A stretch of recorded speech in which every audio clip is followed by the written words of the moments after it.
The first day at Lincoln Ridge Middle School was supposed to be a blank slate for Amaya Bennett. At least that's what her mother kept saying. But for Amaya, blank slates didn't really exist. People always saw the color, the hair, the way she dressed. Even in her old neighborhood in Oakland, she felt a little like a guest in every room, always tiptoeing around invisible lines. But at Lincoln Ridge, the lines weren't just invisible, they were painted everywhere. Her mother had landed a job as assistant archivist at the University Library in Prescott, and so Amaya found herself torn away from her community orchestra, her Saturday violin lessons with Mrs. Chang, and the backyard treehouse where she'd spent hours practicing in secret. Now here she was, new girl, new town, new school, and most importantly, the only black student in her advanced classes. Lincoln Ridge was a public school that pretended to be private. There were banners everywhere. Home of the Dragons. The mascot, a lizard with a too big grin, was painted on everything from the gym wall to the cafeteria milk cartons. The air always smelled of pizza and the faint tang of freshly sharpened pencils. Lunch was a minefield. Amaya navigated it cautiously, carrying her tray like a shield. She avoided the noisy table by the windows and instead settled in a quiet corner, unpacking her sandwich and apple slices. That's where she met Tiana Carter, a girl with indigo-dyed hair and butterfly clips who didn't seem to care what anyone thought. Tiana plopped down beside her, grinning, eyes sparkling with mischief. "You play anything?" Tiana asked one day, twirling a plastic fork between her fingers. Amaya hesitated. She'd learned quickly that people didn't always mean what they said. Sometimes, "You play anything?" really meant, "Do you know your place?" She tucked a strand of hair behind her ear and shrugged. "Violin, sort of." Tiana's eyebrows shot up. "Violin? For real? Like in an orchestra?" Amaya nodded but kept it short. "A bit, nothing fancy." She had been warned by her mother, by experience, and by the subtle chill she felt every time she walked into a room. Don't stand out. Don't give them a reason. Excellence could be dangerous when you look like her. But at night, in her bedroom, now converted into a makeshift music studio by her mother's careful touch, she practiced with quiet intensity. Her fingers moved with precision across the varnished wood, drawing out melodies that shimmered and soared. She was training for the city's youth symphony, but no one at Lincoln Ridge knew. Here, she was just the new girl, the outsider. The music teacher, Mr. Richard Lansing, was a man of habits. Khaki pants, polo shirts, glasses perched at the tip of his nose. His voice was sharp as a conductor's baton, slicing through the classroom chatter with ease.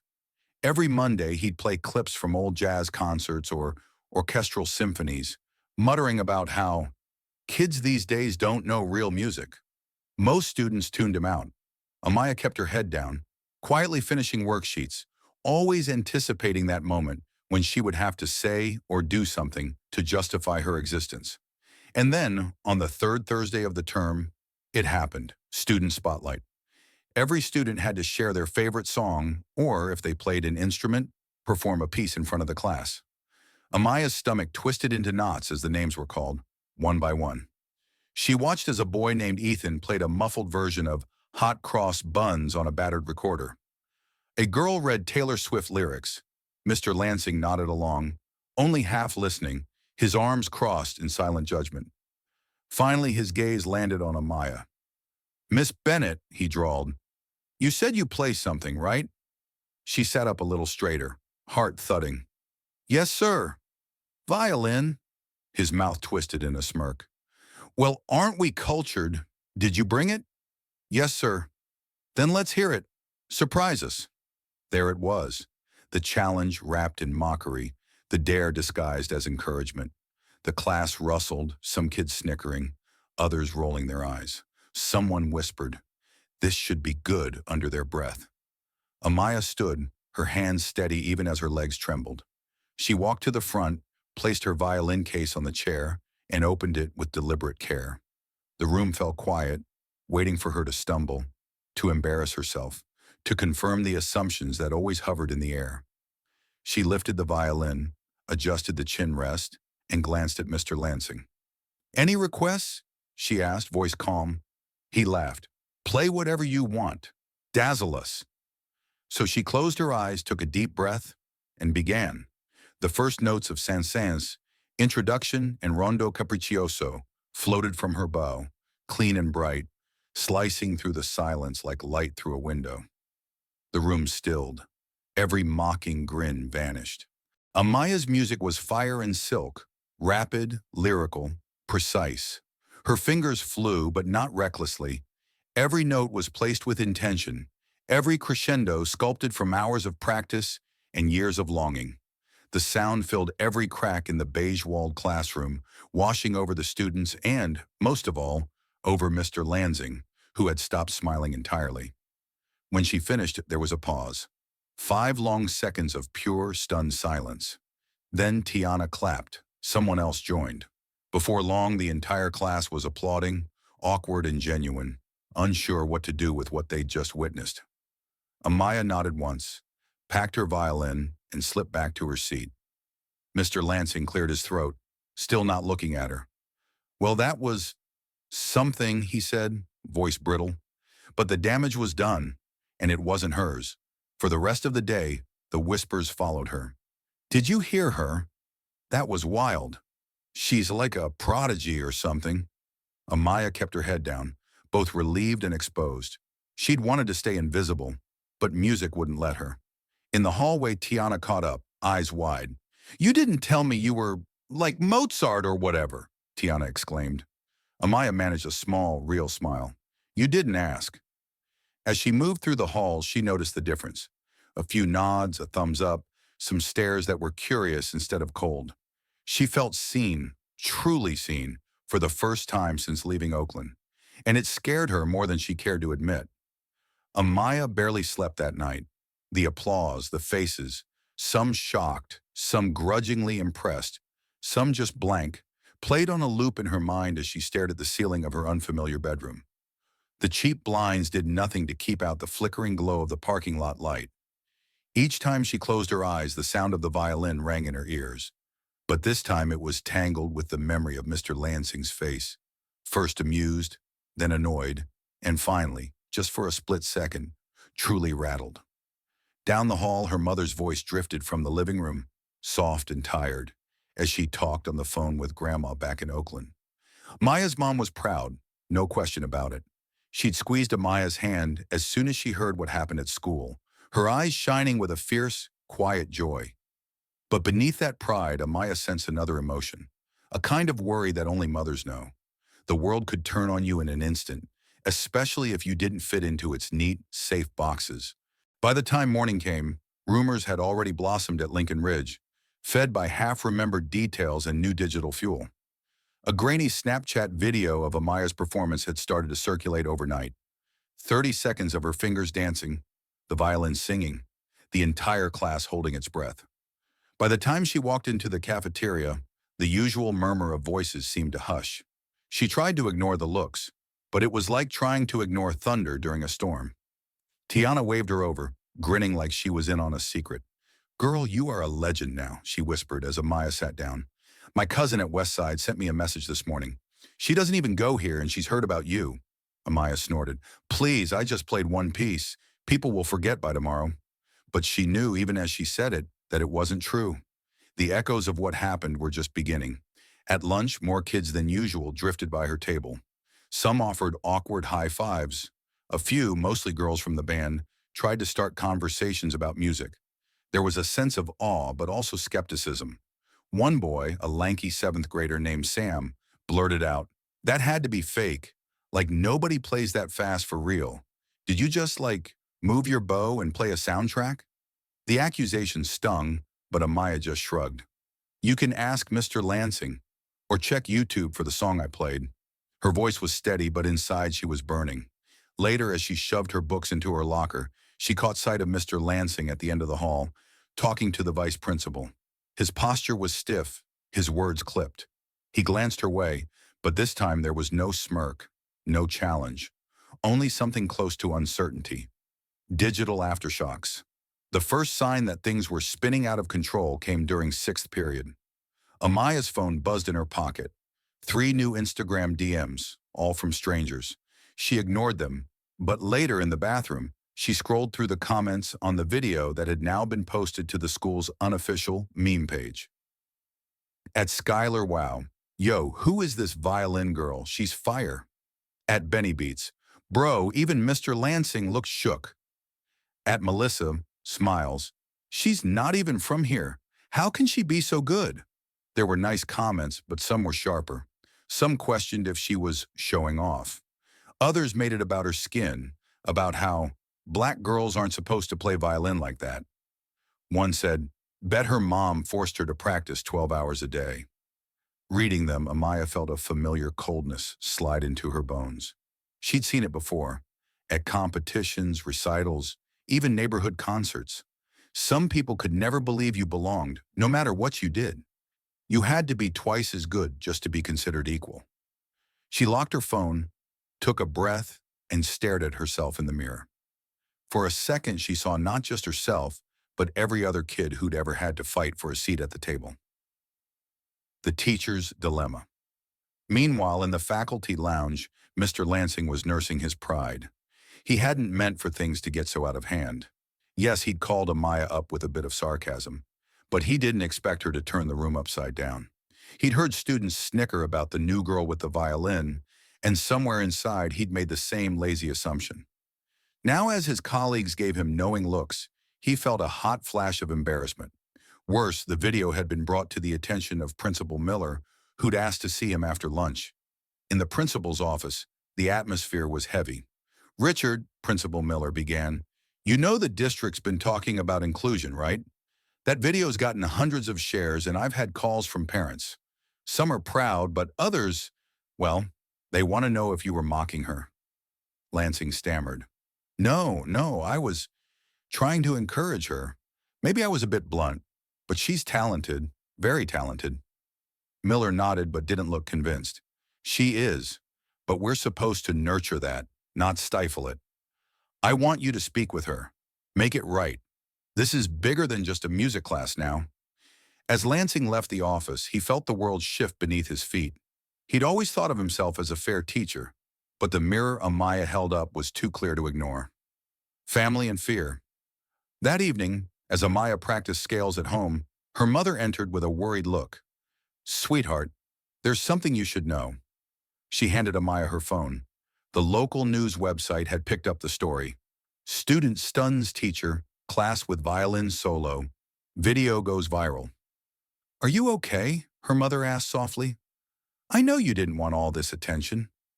Amaya nodded, but inside a storm brewed. She felt exposed, like her every move was being scrutinized. I just wanted to fit in, Mom. Now everyone thinks I'm showing off or cheating or, I don't know. Her mom wrapped her in a hug. They can't take your music from you, not ever, but you can choose what you share. Remember, you are enough exactly as you are. Amaya squeezed her mom tight, fighting back tears. For a moment, the weight of expectation, suspicion, and awe felt like it might crush her. But as the sun dipped behind the mountains, casting the world in gold, she found herself picking up her violin again, letting her fingers tell a story words never could. A school on edge. At Lincoln Ridge, the next few days were electric. In the halls, whispers and glances followed Amaya everywhere. Some kids tried to befriend her, some avoided her, and a few seemed angry, as if her performance had disrupted the social order. During PE, two girls cornered her in the locker room. So you think you're hot stuff now, huh? Sneered Chelsea, a popular 8th grader. Amaya shrugged, not meeting her gaze. Number I just played music. Chelsea rolled her eyes. Yeah, sure. You just had to make everyone else look stupid. Tiana, who'd overheard, quickly intervened. Maybe you should try practicing something for once, Chelsea. The confrontation fizzled, but the tension lingered. Amaya realized that excelling, especially when you're an outsider, can be as isolating as failure. Turning point. It all came to a head at the Friday assembly. The school had hastily organized a celebration of talent, ostensibly to highlight the arts. But everyone knew it was because of the attention Amaya's video had brought. Her name was last on the program, just before the closing announcements. Backstage, Amaya paced nervously. Her violin case felt heavier than ever. She peeked through the curtains at the packed gym. The noise was deafening.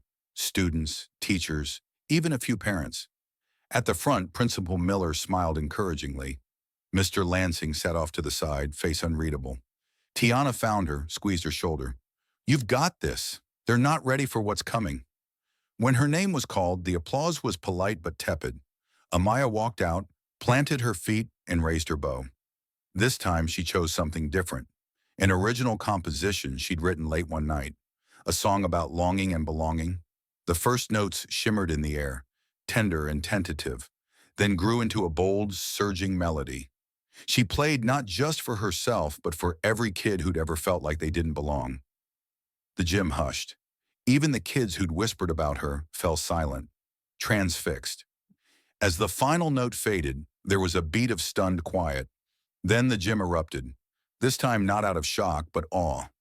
Even some of her harshest critics rose to their feet. Principal Miller crossed the stage and, with a broad smile, handed her a certificate. For excellence in music and in courage. Amaya smiled, heart swelling. But it wasn't the certificate or even the applause that mattered.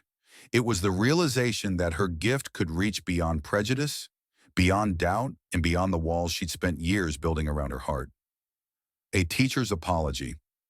After the assembly, as the crowds filtered out, Mr. Lansing approached. He looked more vulnerable than she'd ever seen him. "Amaya," he said quietly, "I owe you an apology. I let my assumptions get in the way of my job and of your talent. That was wrong. I'm sorry." Amaya met his gaze. For the first time, she saw not just her teacher, but a man trying to make amends. She nodded, accepting his words. "Thank you, Mr. Lansing." He hesitated, then added, "If you're interested, I know people at the State Arts Council. There are summer programs, scholarships, opportunities. You have something rare. If you ever want help, my door's open." Amaya smiled, genuine and hopeful. "I'll think about it." Ripples. That night, Amaya lay awake, violin case at the foot of her bed. The day's events buzzed in her chest. For the first time, she allowed herself to imagine a future where she wasn't just surviving, but thriving. Messages poured in, some kind, some envious, some simply amazed. Tiana sent her a meme. "You broke the school, girl." Underneath was a photo of Mr. Lansing looking bewildered. Amaya laughed, really laughed, for the first time since moving to Prescott. She realized she could never go back to being invisible, but maybe she didn't need to. Maybe her music was more than just a shield. Maybe, just maybe, it could be a beacon. The days after the assembly passed in a whirlwind. Amaya Bennett was no longer just the new girl.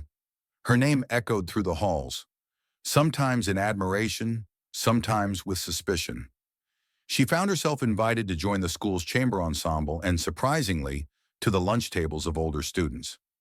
Some invitations were genuine. Others, she sensed, were just so people could say they knew the girl from the video.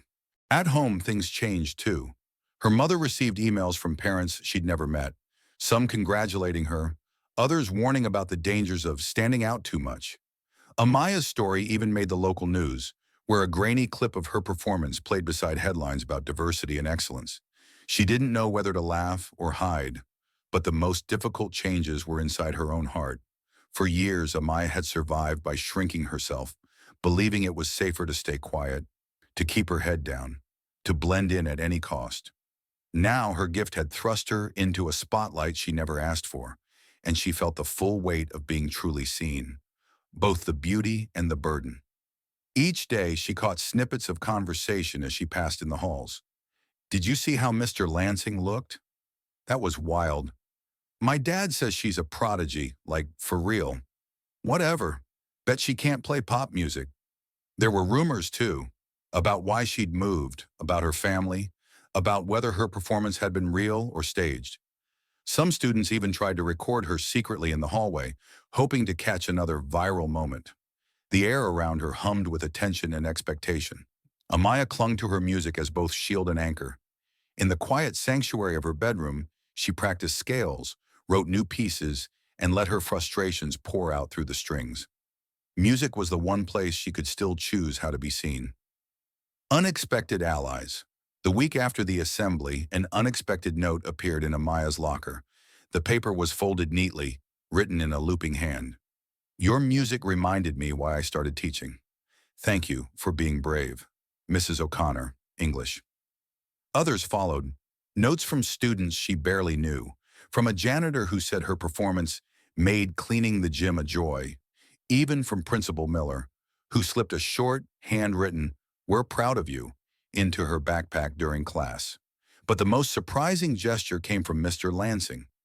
One afternoon, he found Amaya in the music room, practicing after school. He didn't interrupt. Instead, he sat in the back, listening, letting the music fill the space between them.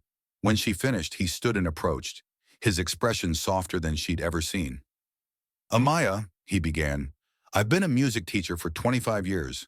I thought I'd seen everything. But you reminded me that music isn't just about talent. It's about honesty. You played with something I haven't seen in a long time. Not just skill, but soul." He paused, searching for words. "I need you to know I'm sorry. Not just for underestimating you, but for making you feel small. I was wrong." Amaya studied him. The old defensive teacher was gone. In his place was a man willing to learn, to grow, even if it was uncomfortable. She nodded, her voice steady. "Thank you, Mr. Lansing. That means a lot." He smiled. "If you're willing, I'd like you to lead a master class for the younger students. Show them what music can be." Amaya's eyes widened. She'd never imagined being asked to teach, to lead. For a moment, doubt flared. Was she ready? But then she remembered how music made her feel. Bold, unbreakable, free. "I'd love to," she said, her smile genuine. Beyond the spotlight, spring arrived in bursts of sunlight and rain. The school's talent showcase, a tradition meant for seniors, was suddenly open to all grades, thanks in part to Amaya's impact. The gym was decorated with paper stars, folding chairs crowded with parents, teachers, and students from across the district. Amaya's mother fussed with her hair backstage, beaming with pride. "You look beautiful, baby. No matter what happens, I am so proud." Tiana, ever the loyal friend, hugged her fiercely. "You ready to break the internet again?" Amaya laughed. She still felt nervous, but now it was the good kind. The kind that meant something big was coming. When her turn came, she took the stage, violin in hand. The lights shone bright, but she looked past them, finding her mom, Tiana, and even Mr. Lansing in the crowd. She nodded at them, steadying herself.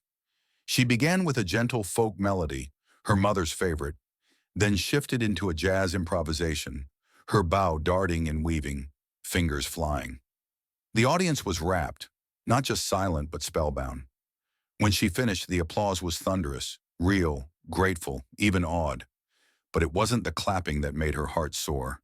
It was the faces. A little black girl in the front row, eyes wide with hope. An elderly teacher dabbing tears from her eyes. Even Chelsea, her former critic, standing to clap. Amaya bowed, feeling lighter than she had in years. The twist, a second stage. Just as the showcase ended, Principal Miller took the stage with a special announcement. He called Amaya back out, handing her an envelope. "We have just learned," he said, voice trembling with emotion, "that Amaya has been nominated for the State Youth Arts Scholarship, the first student from Lincoln Ridge ever chosen." The crowd gasped, then cheered. Tiana squealed, hugging her so hard the violin almost fell. But Principal Miller wasn't finished. "That's not all. We have a guest who's traveled all the way from New York City to see this performance. Please welcome Dr. Simone Jackson, Director of the National Youth Symphony Program." A tall, elegant black woman rose from the crowd and strode to the stage. She smiled at Amaya with warm recognition. "I saw your video, Amaya. I saw something in your playing I haven't seen in years. The program would be honored to offer you a full scholarship and a solo performance in New York this summer, if you'll accept." For a heartbeat, the world spun. Amaya's dreams, once too dangerous to speak aloud, were now within reach. She looked at her mother, who was crying openly, at Tiana, who pumped both fists in the air, at Mr. Lansing, who nodded with pride. "I'd be honored," Amaya whispered. The applause was deafening. But this time, it was more than just noise. It was acceptance, celebration, and a promise that, finally, the world was listening. A legacy beyond the music. In the weeks that followed, Amaya's life changed in ways she never expected. There were interviews, rehearsals, long emails from Dr. Jackson. She mentored younger musicians at Lincoln Ridge, taught her first masterclass, and became, in her quiet way, a legend in her school's history. But the greatest change was inside herself. She no longer shrank from the spotlight, no longer apologized for her talent. She wore her brilliance proudly, knowing that every note she played was a shout against doubt, a song for every kid who'd ever been told to sit down and stay quiet. One afternoon as she walked home, Amaya saw a new mural on the school wall, a painted violin with words underneath, "Let your music be louder than their doubts." She touched the mural, feeling its promise in her bones. That night, as she played her violin beneath the open window, the whole neighborhood seemed to pause and listen. And for the first time, Amaya felt not just seen, but truly understood. Her story, her struggle, her triumph carried on every note.